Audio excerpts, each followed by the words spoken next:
जो press conference होगी, सब कुछ होगा। आप कोई भी जैसे डोर टू डोर जाकर के ऐसे नहीं मिल सकता, ना अपना प्रचार कर सकता है। ये एक नया कॉन्सेप्ट है, ये नेताओं के लिए भी कहीं ना, मतदाताओं के लिए भी एक इसमें थोड़ी सी दिक्कत आ सकती है कहीं ना कहीं।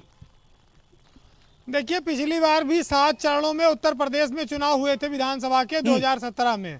तब कोरोना नहीं था, इतनी महामारी नहीं थी, ना इतने प्रतिबंध थे। अब महामारी पूरी तरह से इस समय उग्र रूप धारण किए हुए है भारत में, और उत्तर प्रदेश में भी उसका तेजी से प्रसार हो रहा है।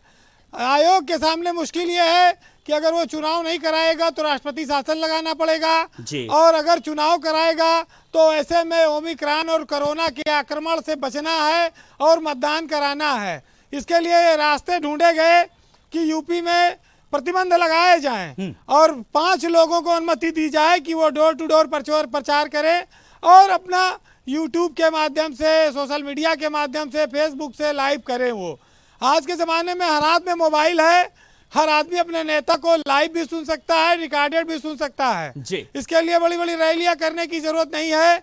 लेकिन एक चीज़ मैं कहूँगा कि रैलियां भारत की एक अर्थव्यवस्था की तरह हैं, उसमें हजारों तरह के लोगों को काम मिलता है, खाना बनाने वाले को, गाड़ी लाने वाले को, पेट्रोल डीजल वाले को, टेंट लगाने वाले को, माइक लगाने वाले को, तमाम कुर्सी लगाने वाले को, तमाम सारी तरह के पैसे उसमें आते और जाते हैं।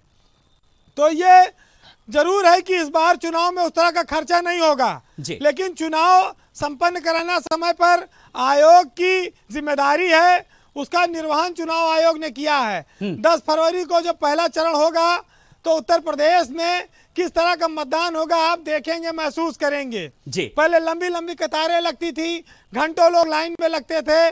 चुनाव आयोग की इस बार ये कोशिश होगी कि कतारें लंबी ना हो और लोगों की बॉडी एक दूसरे से टच ना करे, मतदान केंद्र पर कम से कम समय लगे।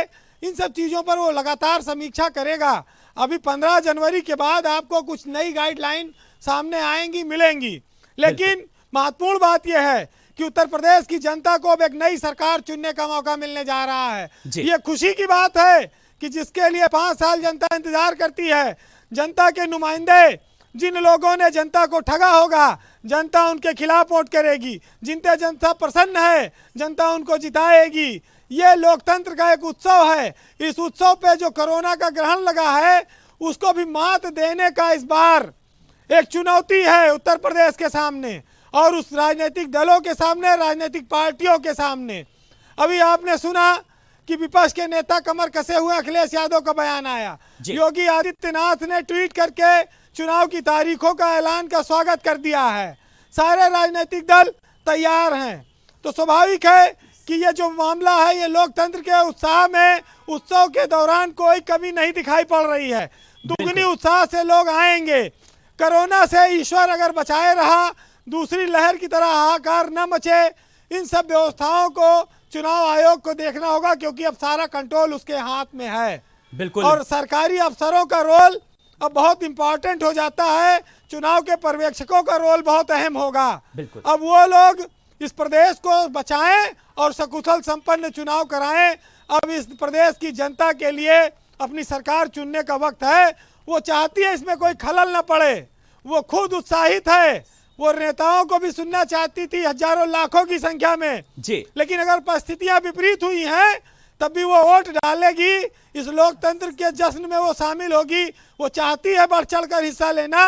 अब परिस्थितियां कोरोना की क्या होंगी ये अलग बात है, और चुनाव आयोग क्या निर्णय करेगा इस पर सबकी निगाह होगी। कोरोना को लेकर परिस्थितियां क्या होंगी, बहुत कुछ हम और आप पर भी निर्भर करता है। जिस तरीके से अगर हम कोविड प्रोटोकॉल का पालन करें तो बहुत हद तक इस समस्या से बचा भी जा सकता है।